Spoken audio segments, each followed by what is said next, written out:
کلمہ لا الہ الا اللہ کے معنی: کوئی الہ نہیں اللہ کے سوا۔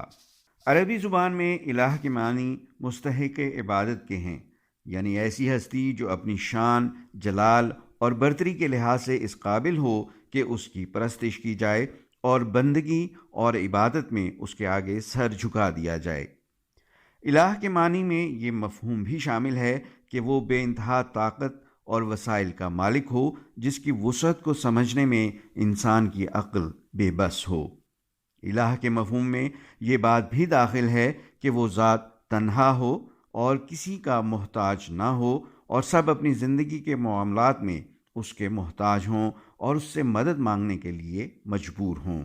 محمد الرسول اللہ، اس کا مطلب یہ ہے کہ محمد صلی اللہ علیہ وآلہ وسلم اللہ کے رسول ہیں، اور مرد مسلمان کو ہر حال میں آپ صلی اللہ علیہ وآلہ وسلم کی اطاعت کرنا ہوگی، کیونکہ رسول اللہ صلی اللہ علیہ وآلہ وسلم کی زندگی اس مسلمان کے لیے مشعل راہ ہے۔ یہ کلمہ اسلام کی بنیاد ہے، جو مسلم کو ایک کافر، ایک مشرک اور ایک دہریے سے الگ کرتا ہے۔ مسلمان جو اقرار باللسان اور تصدیق بالقلب کرتا ہے، سب سے پہلے لا کہہ کر تمام جھوٹے الہوں، شخصی حکمرانوں، مادی اور دنیاوی وسائل، طاغوتی اور دجالی قوتوں کے خوف اور رعب سے اپنے دل و دماغ کو پاک کر لیتا ہے۔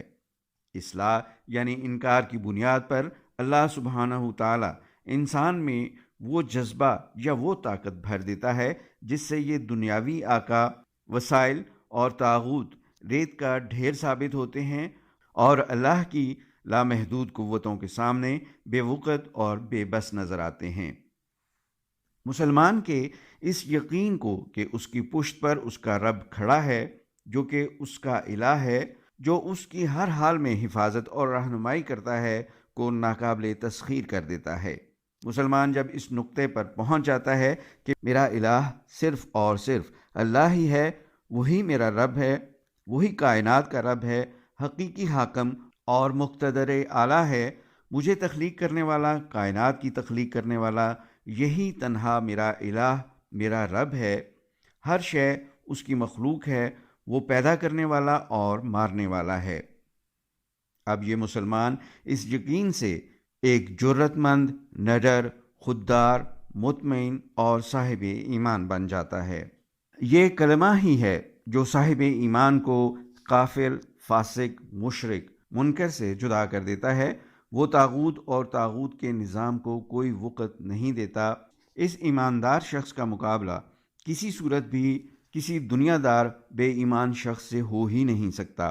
دراصل اس ایماندار شخص کا کامل بھروسہ یعنی توکل اللہ کی ذات پر ہوتا ہے۔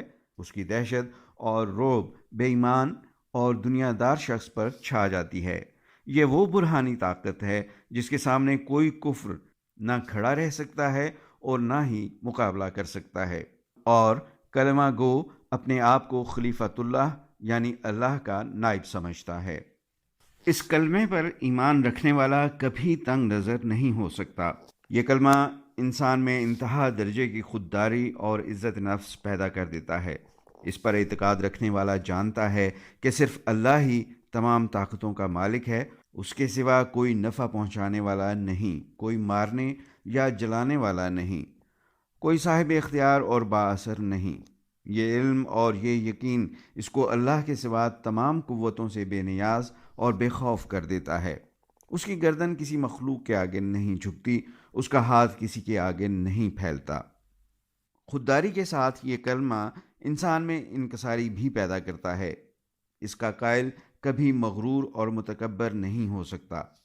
اپنی قوت، دولت اور قابلیت کا گھمنڈ اس کے دل میں سما ہی نہیں سکتا، کیونکہ وہ جانتا ہے کہ اس کے پاس جو کچھ ہے وہ اللہ ہی کا دیا ہوا ہے، اور اللہ ہی جس طرح دینے پر قادر ہے اسی طرح چھین لینے پر بھی قادر ہے۔ یہ کلمہ انفرادی طور پر ایسی تحریک برپا کرتا ہے جس سے اس شخص کی شخصیت ظاہری اور باطنی کلی طور پر بدل جاتی ہے۔ اس کو پتہ ہے کہ ہر چیز، مال و وسائل، علم، وقت، جان، سب کا مالک اللہ ہے، اور اسی نے ہر چیز کا حساب یا جواب دہی کرنی ہے۔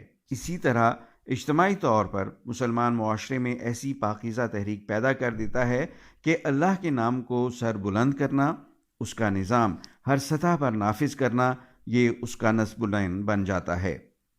یہ کلمہ ایک ایسا پاکیزہ معاشرہ قائم کرتا ہے جہاں قبائل، قومیت، خونی رشتے، نسل، وطنیت ختم ہو جاتی ہے، بلکہ اس کلمے کی نسبت سے ایسی ملت وجود میں آتی ہے جہاں سب برابر ہوتے ہیں، عدل کی بنیاد پر تمام فیصلے منصفانہ ہوتے ہیں، جہاں سب کو برابری کی بنیاد پر ترقی کے مواقع ملتے ہیں اور سب کی عزت نفس کا تحفظ کیا جاتا ہے۔ اس کلمے پر عمل کرنے والا کبھی متوازن زندگی کو نہیں چھوڑتا، کامیابی کے لیے کبھی شارٹ کٹ پر یقین نہیں رکھتا، کیونکہ اسے پتہ ہے کہ اگر حق کی راہ میں شہادت مل گئی تو کامیاب، اور اگر وہ غالب آئے گا تو پھر بھی کامیاب، یعنی ہر حال میں وہی کامیاب ہے اور وہی اصل کامیاب ہے۔